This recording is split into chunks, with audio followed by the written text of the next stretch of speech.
Today I am going to review the Berlitz self-teachers, which are available for French, Italian, Spanish, Portuguese, German, Russian. These are my copies of those books. They're also available for Hebrew and English for Spanish speakers.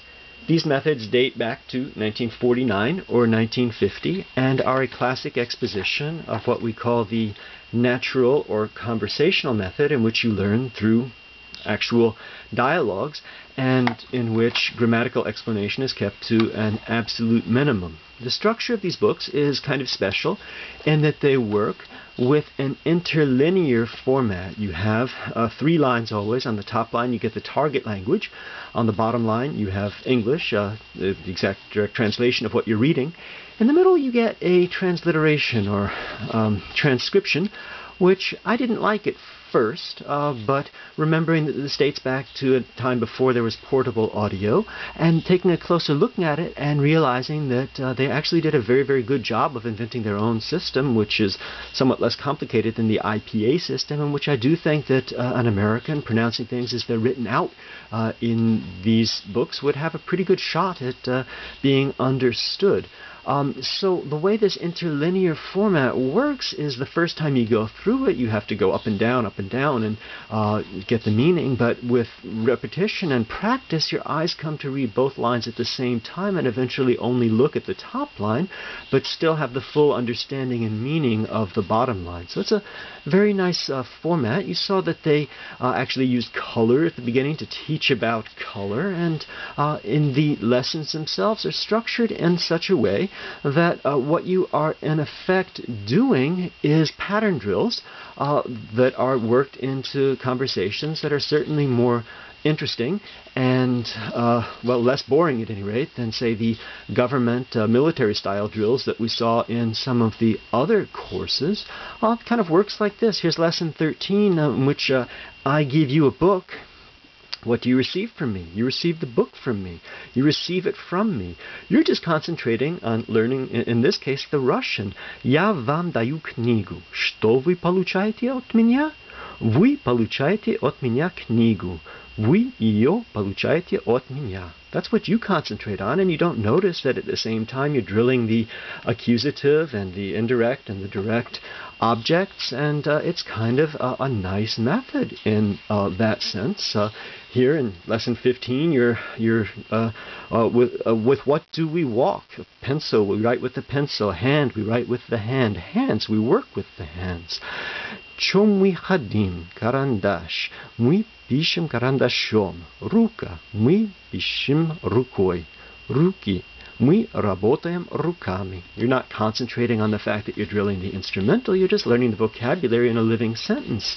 These earlier lessons, again, are starting on a nice, simple level, getting you into the language, but by the time you get to more advanced lessons, you're looking at travel and time, and you get a lot of actual culture. In the Russian lesson, you go to Moscow, and you visit the Kremlin and the like. And so you actually learn a good deal in these books if you count the grammatical index, and when you count the vocabulary at the end, you're in some of these books you're certainly at about 1,500 words, sometimes pushing 2,000.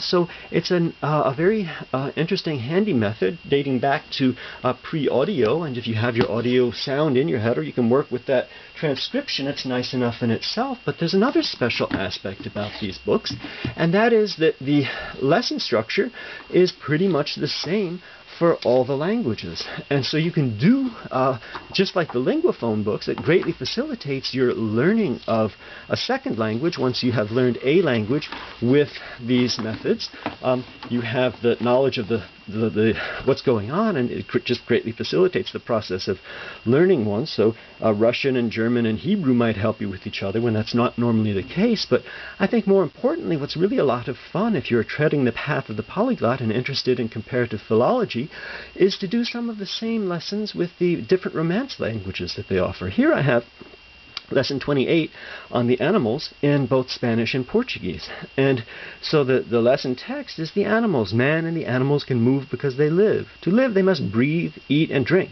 Without air or food, they cannot live. They die. Man and most animals have 5 senses, which are sight, hearing, smell, taste, and touch.